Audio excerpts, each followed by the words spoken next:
ನಮಸ್ಕಾರ. ಇದು ರಾಜಕಾರಣಿಗಳು ನಾ ಕಂಡಂತೆ. ನಾನು ಶಶಿಧರ್ ಭಟ್. ರಾಜಕಾರಣಿಗಳ ಜೊತೆಗಿನ ನನ್ನ ಒಡನಾಟ, ಅವರಿಂದ ನಾನು ಕಂಡುಕೊಂಡದ್ದು, ಅವರನ್ನು ನಾನು ಹೇಗೆ ಅರ್ಥ ಮಾಡಿಕೊಂಡಿದ್ದೇನೆ ಅನ್ನೋದು, ಅದನ್ನೆಲ್ಲ ತಮಗೆ ತಿಳಿಸೋ ಯತ್ನ ಮಾಡ್ತೀನಿ. ರಾಜಕಾರಣದಲ್ಲಿ ಕಾಯಂ ಸ್ನೇಹಿತರಾಗಲಿ, ಕಾಯಂ ವಿರೋಧಿಗಳಾಗಲಿ, ವೈರಿಗಳಾಗಲಿ ಇರಲ್ಲ. ರಾಜಕಾರಣ ಅದು ಒಂಥರ ಸಮಯದ ಕಲೆ ಅಂತ. ಆಯಾಯ ಸಮಯಗಳಿಗೆ ನೀವು ಹೇಗೆ ರಿಯಾಕ್ಟ್ ಮಾಡ್ತೀರಿ ಅಂತ. ಬಹುತೇಕ ಸಂದರ್ಭದಲ್ಲಿ ರಾಜಕಾರಣಿಗಳಿಗೆ ಭೂತಕಾಲವೂ ಇರಲ್ಲ, ಭವಿಷ್ಯತ್ ಕಾಲವೂ ಇರಲ್ಲ, ಇರೋದು ವರ್ತಮಾನ ಮಾತ್ರ. ಸೊ ಇವತ್ತು ಸ್ನೇಹಿತರಾದವರು ನಾಳೆ ವೈರಿಗಳಾಗ್ತಾರೆ, ವೈರಿಗಳಾದವರು ಸ್ನೇಹಿತರಾಗ್ತಾರೆ. ಯಾರ ಹೆಗಲ ಮೇಲೋ ಯಾರ ಕೈ ಹಾಕ್ತಾರೆ, ಯಾರ ಕಿಸಿಯಲ್ಲೋ ಇನ್ನೊಬ್ಬರ ಕೈ ಇರುತ್ತೆ. ಇದೊಂಥರ ರಂಗು ರಂಗಿನ ಜಗತ್ತು ಕಣ್ರಿ. ಸೊ ಇವತ್ತು ನಾನು ಒಬ್ಬರ ಬಗ್ಗೆ ಹೇಳೋದಕ್ಕೆ ಹೊರಟಿದ್ದೇನೆ. ಅವರು ಮಾಜಿ ಸಚಿವ ಎಚ್ ವಿಶ್ವನಾಥ್. ನಾನು ಕೂಡ ಅವರನ್ನು 80ರ ದಶಕದಿಂದ ನೋಡ್ತಾ ಬಂದಿದ್ದೇನೆ. ವಿಶ್ವನಾಥ್ ಎಂಥವರು ಅಂತ ಅಂದರೆ, ಅವರೊಬ್ಬ ಸುಸಂಸ್ಕೃತ ರಾಜಕಾರಣಿ ಅನ್ನೋದ್ರಲ್ಲಿ ಯಾವುದೇ ಅನುಮಾನ ಇಲ್ಲ. ಅವರಲ್ಲಿ ವಿಟ್ಟಿದೆ. ರಾಜಕಾರಣಿಗಳಿಗೆ ವಿಟ್ಟಿರಲ್ಲ. ಭಾಳಷ್ಟು ರಾಜಕಾರಣಿಗಳು ಒಂದು ರೀತಿ ಸರ್ವಾಧಿಕಾರಿ ಮನಸ್ಥಿತಿಯಲ್ಲಿರ್ತಾರೆ. ಅವ್ರಿಗೆ ವ್ಯಂಗ್ಯ ಮಾಡೋದಕ್ಕೂ ಬರಲ್ಲ, ವ್ಯಂಗ್ಯವನ್ನು ಸಹಿಸಿಕೊಳ್ಳೋದಕ್ಕೂ ಆಗಲ್ಲ. ಅದರ ಜೊತೆಗೆ ಭಾಳಷ್ಟು ರಾಜಕಾರಣಿಗಳಿಗೆ ಸಾಹಿತ್ಯ ಸಂಸ್ಕೃತಿ ಏನಿರುತ್ತೆ ಅದರ ಸಂಬಂಧವೂ ಇರಲ್ಲ, ಸಂಪರ್ಕವೂ ಇರಲ್ಲ. ಇದಕ್ಕೆಲ್ಲ ಹೊರತಾದವರು ಎಚ್ ವಿಶ್ವನಾಥ್. ಈಗ ನಾನು ಅವರ ಬಗ್ಗೆ ಮಾತನಾಡೋದಕ್ಕೆ ಇತ್ತೀಚೆಗೆ ಕುರುಬರ ಸಂಘ, ಕುರುಬರ ಸ್ವಾಮೀಜಿಗೆ ಸಂಬಂಧಪಟ್ಟ ಹಾಗೆ ಒಂದು ಜಗಳ ಪ್ರಾರಂಭ ಆಯಿತು. ಅದು ಎಚ್ ವಿಶ್ವನಾಥ್ ಮತ್ತು ಸಿದ್ದರಾಮಯ್ಯನವರ ನಡುವೆ. ಸೊ ಕುರುಬರ ಮಠವನ್ನು ಕಟ್ಟಿದವರು ನಾನು ಅಂತ ಎಚ್ ವಿಶ್ವನಾಥ್ ಹೇಳಿದ್ದು, ಅವರಲ್ಲ ನಾನು ಅಂತ ಸಿದ್ದರಾಮಯ್ಯ ಹೇಳಿದ್ದು. ಇದೇ ವಿವಾದ. ಸೊ ಈ ವಿವಾದಕ್ಕೆ ಕಾರಣಗಳೇನು, ಅದಕ್ಕೆ ಬೇರೆ ಬೇರೆ ಮಗ್ಗಲುಗಳು, ಆಯಾಮಗಳು ಇವೆ. ಸೊ ಅವರ ನಡುವಿನ ಪ್ರೀತಿ ಜಗಳವಾಗಿ ಬದಲಾದಂಥದ್ದು ಯಾಕೆ ಬದಲಾಯಿತು? ಹಾಗೆ ನೋಡಿದರೆ 2006ರಲ್ಲಿ ಸಿದ್ದರಾಮಯ್ಯನವರು ಕಾಂಗ್ರೆಸ್ಸಿಗೆ ಬರುವುದರಲ್ಲಿ ಪ್ರಮುಖ ಪಾತ್ರ ವಹಿಸಿದರಲ್ಲಿ ಎಚ್ ವಿಶ್ವನಾಥ್ ಕೂಡ ಒಬ್ಬರು. ಹಾಗೆಯೇ ಎಚ್.ಎಂ. ರೇವಣ್ಣ ಅವರು. ಅವರಿಬ್ಬರು ಸೇರಿ ಸಿದ್ದರಾಮಯ್ಯನವರ ಕರೆದುಕೊಂಡು ಬಂದರು ಕಾಂಗ್ರೆಸ್ಸಿಗೆ ಅನ್ನೋದ್ರಲ್ಲಿ ಅನುಮಾನ ಇಲ್ಲ. ಆದರೆ ಆ ಸಂಬಂಧ ಭಾಳ ಕಾಲ ಉಳಿಲಿಲ್ಲ. ಯಾಕೆಂದರೆ ವಿಶ್ವನಾಥ್ ಅವರು ಏನನ್ನು ನಿರೀಕ್ಷೆ ಮಾಡಿದ್ರು ಸಿದ್ದರಾಮಯ್ಯನವರಿಂದ, ಆ ನಿರೀಕ್ಷೆ ಈಡೇರುತ್ತೋ ಇಲ್ಲವೋ ಈ ವಿಚಾರದಲ್ಲಿ ಅನುಮಾನಗಳಿವೆ. ಅದರ ಅವ್ರ ಸಂಬಂಧದ ನಡುವೆ ಬಿರುಕು ಬಂದ ತಕ್ಷಣ ವಿಶ್ವನಾಥ್ ಮಾಡಿದ ಕೆಲಸ ಏನು ಅಂದರೆ, ಅವರು JDSಗೆ ಹೋದದ್ದು. JDSನ ರಾಜ್ಯಾಧ್ಯಕ್ಷರಾದರು. ಅಂದರೆ ದಟ್ ದೇವೇಗೌಡರ ಕುಟುಂಬಕ್ಕೂ ಮತ್ತು ಸಿದ್ದರಾಮಯ್ಯನವರಿಗೂ ಜಗಳ ಇತ್ತು, ವೈಮನಸ್ಸಿತ್ತು, ಬೇರೆ ಬೇರೆ ಇತ್ತು. ಆ ಸಂದರ್ಭದಲ್ಲಿ ವೈರಿ ಕ್ಯಾಂಪಿಗೆ ಹೋಗಿ ಜಾಯಿನ್ ಆದದ್ದು ವಿಶ್ವನಾಥ್. ಹೋದರು, ವೈರಿ ಕ್ಯಾಂಪಿಗೆ ಜಾಯಿನ್ ಆದರು. ಆದರೆ ಅಲ್ಲೂ ಕೂಡ ಅವರ ಸ್ವತಂತ್ರ ವ್ಯಕ್ತಿತ್ವ ಇದೆಯಲ್ಲ, ಆ ಸ್ವತಂತ್ರ ವ್ಯಕ್ತಿತ್ವ ಬಹಳ ಕಾಲ ಅಲ್ಲಿ ಇರೋದಕ್ಕೆ ಕೊಟ್ಟಿಲ್ಲ. ಯಾಕಂದರೆ JDSನಲ್ಲಿ ಕೂಡ ಒಂದು ರೀತಿಯ ಗುಲಾಮಿತನ ಬೇಕು ಅಂತ, ಸರ್ವೈವ್ ಆಗೋದು. ವಿಶ್ವನಾಥ್ ಆ ಕ್ಯಾರೆಕ್ಟರೇ ಇಲ್ಲ. ಅವರು ಏನಂದರೂ ಹೇಳ್ಬಿಡೋದು ಅಂತ. ಭಾಳ ಸಂದರ್ಭದಲ್ಲಿ ಅವರ ಮಾತೇ ಅವರಿಗೆ ಉರುಲಾಗಿದೆ. ಅದೇನೋ ಗಾದೆ ಇದೆ ನೋಡಿ, ಮಾತು ಏನೋ ಕೆಡಿಸ್ತು, ಇನ್ನೊಂದು ಏನೋ ಕೆಡಿಸ್ತು. ಸೊ ಅವರ ರಾಜಕೀಯ ಬದುಕಿನಲ್ಲಿ ಅದೇ ಆದದ್ದು.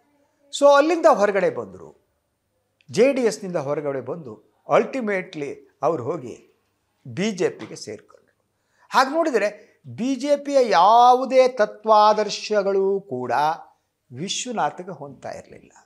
Vishwanath is not A communal, ಆಯಿತಾ. ಆದರೆ ಅಲ್ಲಿ ಅವರಿಗೆ ಹಪಹಪಿಕೆ ಶುರುವಾಯಿತು, ಇನ್ನೊಂದು ಶುರುವಾಯಿತು. ಸೊ ಅದಾದ ಮೇಲೆ ಈಗ ಅವರು BJPಯ MLC ಆದರೂ ಆ ಪಕ್ಷದಿಂದ ದೂರ ಇದ್ದಾರೆ. ಒಂದು ರೀತಿಯಲ್ಲಿ ನಾನು ಯಾರ ಹತ್ರ ಹೇಳ್ತಿರ್ತೀನಿ, ವಿಶ್ವನಾಥ್ ಅಂದರೆ ದಾರಿ ತಪ್ಪಿದ ಮಗ ಅಂತ. ಅಂದರೆ ಯಾಕೆ ಹೇಳ್ತಿದ್ದೀನಿ ಅಂದರೆ, ಅದನ್ನ ಪಾಸಿಟಿವ್ ಆಗಿ ಅವರಿಗೆ ಏನು ಸಿಗಬೇಕಾಗೋದು ಸಿಕ್ಕಿದ್ದರೆ ಎಸ್. ನನಗೆ ಹಲವು ಅನುಭವಗಳಿವೆ ವಿಶ್ವನಾಥ್ ಜೊತೆಗೆ ನಾನು ಜೊತೆಯಾಗಿ ಊಟ ಮಾಡಿದ್ದೀನಿ, ಮಾತಾಡಿದ್ದೀನಿ, ಹರಟೆ ಹೊಡೆದಿದ್ದೀನಿ, ಸಾಹಿತ್ಯದ ಬಗ್ಗೆ ಮಾತನಾಡಿದ್ದೀನಿ, ಸಂಸ್ಕೃತಿ, ರಾಜಕಾರಣ ಎಲ್ಲ ಚರ್ಚೆ ಮಾಡಿದವ ನಾನು. ಸೊ ವಿಶ್ವನಾಥ್ ಅವರು ಶಿಕ್ಷಣ ಸಚಿವರಾದ ಸಂದರ್ಭದ್ದು ನನಗೆ ಕನ್ನಡ ಸಂಸ್ಕೃತಿ ಇಲಾಖೆ ಸಚಿವರಾದ ಸಂದರ್ಭದ್ದು ಒಂದು ನೆನಪಿದೆ ನನಗೆ, ಹೇಳಬೇಕು. ಅವರು ಹೇಗೆ ಅಂತಂದರೆ ವಿಟ್ಟನ್ನು ಹೇಗೆ ತಗೋತಾರೆ ಅಂತ ಫಸ್ಟ್ ಹೇಳ್ಬಿಟ್ಟು ಅದು ಅನುಭವ ಹೇಳ್ತೀನಿ.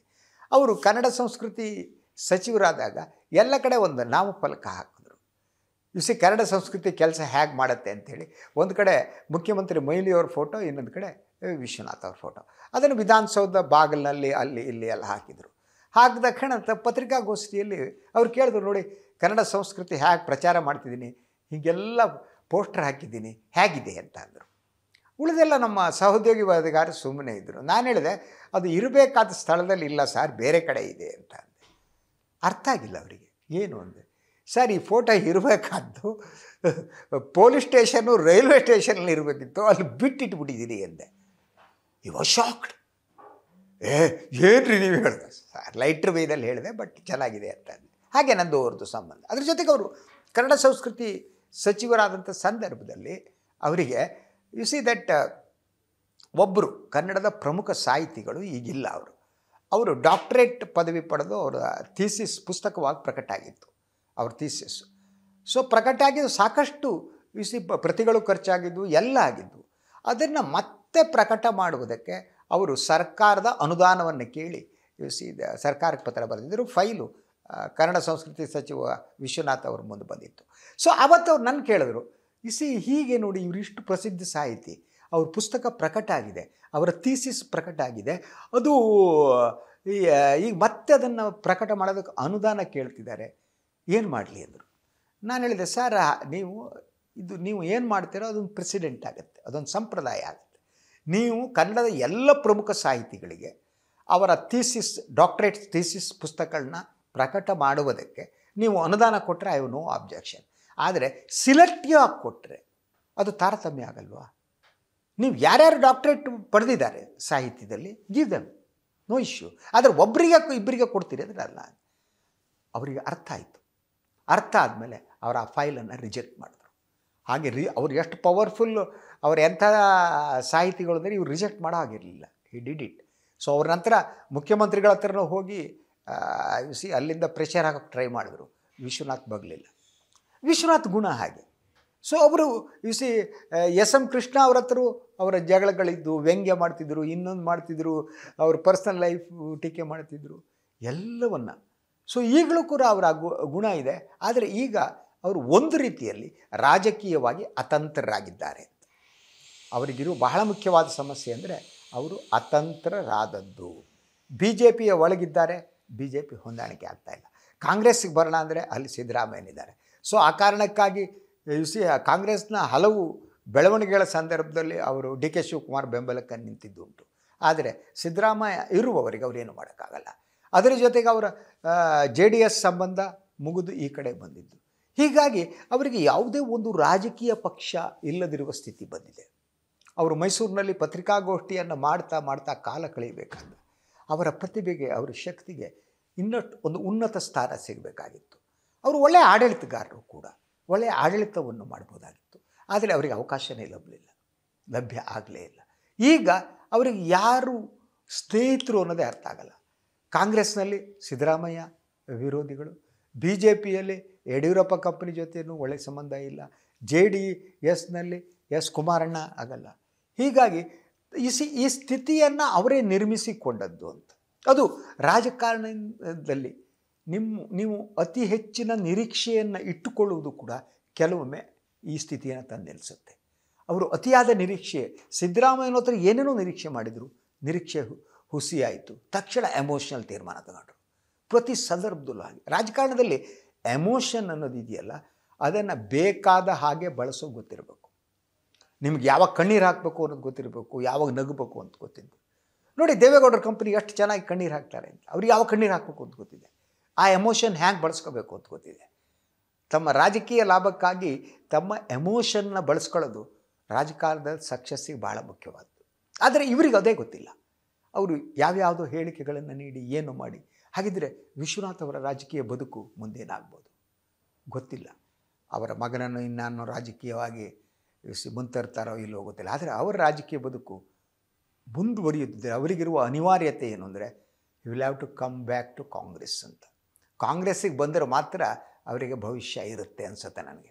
ಅದಿಲ್ಲ ಅಂದರೆ ಅವರಿಗೆ ಬಿ ಜೆ ಪಿಯಲ್ಲಿ ಭವಿಷ್ಯ ಇದ್ದಂತೆ ಕಾಣಲ್ಲ. ಯಾಕಂದರೆ ಅವರ ಔಟ್ಸ್ಪೋಕನ್ ಅಂತೀವಿ ನೋಡಿ, ಅದು ಅವರಿಗೆ ಅಡ್ಡಿ. ಸೊ ಜೆ ಡಿ ಎಸ್ ಅಂತೂ ಆಗಲ್ಲ. ಆದ್ದರಿಂದನೇ ಅವರನ್ನು ನಾನು ದಾರಿ ತಪ್ಪಿದ ಮಗ ಅಂತ ಕರಿತೀನಿ. ದಾರಿ ತಪ್ಪಿದ ಮಗ ಮತ್ತೆ ದಾರಿಗೆ ಯಾವಾಗ ಬರ್ತಾರೋ ಅನ್ನೋದೇ ಕುತೂಹಲಕರವಾದ್ದು. ಇದು ಇವತ್ತಿನ ರಾಜಕಾರಣಿಗಳು ನಾ ಕಂಡಂತೆ. ಇನ್ನೊಬ್ಬ ರಾಜಕಾರಣಿಗಳ ಕುರಿತು ಮತ್ತೊಮ್ಮೆ ತಮ್ಮ ಜೊತೆ ಬಂದು ಮಾತನಾಡ್ತೀನಿ. ಎಲ್ಲರಿಗೂ ನಮಸ್ಕಾರ.